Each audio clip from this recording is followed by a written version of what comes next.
1376મો શબ્દ શાકભાજી. શાકભાજીને અંગ્રેજીમાં શું કહેવાય? તો શાકભાજીને અંગ્રેજીમાં કહીશું વેજીટેબલ્સ. VEGETABLES. વેજીટેબલ્સ મતલબ કે શાકભાજી. 1377મો શબ્દ શાકાહારી. શાકાહારીને અંગ્રેજીમાં શું કહીશું? તો શાકાહારીને અંગ્રેજીમાં કહીશું વેજીટેરિયન. VEGETARIAN.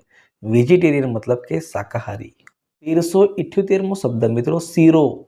શીરોને અંગ્રેજીમાં શું કહીશું? તો શીરોને અંગ્રેજીમાં કહીશું અ સ્વીટ ડિશ. અ સ્વીટ ડિશ મતલબ કે શીરો. 1379મો શબ્દ શેકવું. શેકવુંને અંગ્રેજીમાં શું કહીશું? તો શેકવુંને અંગ્રેજીમાં કહીશું to back. TO2BAKE. To back મતલબ કે શેકવું. 1380મો શબ્દ શોખ. શોખને અંગ્રેજીમાં શું કહેવાય? તો શોખને અંગ્રેજીમાં કહીશું હોબી. HOBBY. હોબી મતલબ કે શોખ. 1381મો શબ્દ શ્વાસ. શ્વાસને અંગ્રેજીમાં શું કહીશું? તો શ્વાસને અંગ્રેજીમાં કહીશું બ્રીથ. BREATH. બ્રીથ મતલબ કે શ્વાસ. 1382મો શબ્દ સફરજન. સફરજનને અંગ્રેજીમાં શું કહેવાય? તો સફરજનને અંગ્રેજીમાં કહીશું એપલ. APPLE. એપલ મતલબ કે સફરજન. 1383મો શબ્દ સભ્ય. સભ્યને અંગ્રેજીમાં શું કહેવાય? તો સભ્યને અંગ્રેજીમાં કહીશું મેમ્બર. MEMBER. મેમ્બર એટલે કે સભ્ય. 1384મો શબ્દ સમારવું.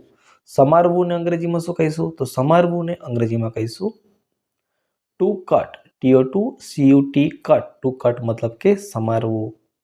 1385મો શબ્દ મિત્રો સમાવેશ. સમાવેશને અંગ્રેજીમાં શું કહેવાય?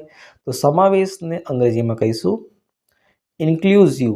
INCLUSION. ઇન્ક્લુઝન મતલબ કે સમાવેશ. 1386મો શબ્દ સંતરું. સંતરુંને અંગ્રેજીમાં શું કહેવાય? તો સંતરુંને અંગ્રેજીમાં કહીશું ઓરેન્જ. ORANGE. ઓરેન્જ મતલબ કે સંતરું. 1387મો શબ્દ સંતાવું. સંતાવુંને અંગ્રેજીમાં શું કહેવાય? તો સંતાવુંને અંગ્રેજીમાં કહીશું two hide. TO2HIDE. Two hide મતલબ કે સલતાવું. 1388મો શબ્દ સાકર. સાકરને અંગ્રેજીમાં શું કહેવાય? તો સાકરને અંગ્રેજીમાં કહીશું lump of sugar. LUMP. Lump. OFF SUGR. Lump of sugar મતલબ કે સાકર. 1389મો શબ્દ મિત્રો સાજુ.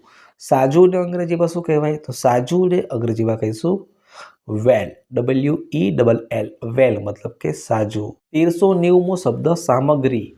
સામગ્રીને અંગ્રેજીમાં શું કહીશું? તો સામગ્રીને અંગ્રેજીમાં કહીશું ઇન્ગ્રીડિયન્ટ્સ. INGREADIENTS. ઇન્ગ્રીડિયન્ટ્સ મતલબ કે સામગ્રી.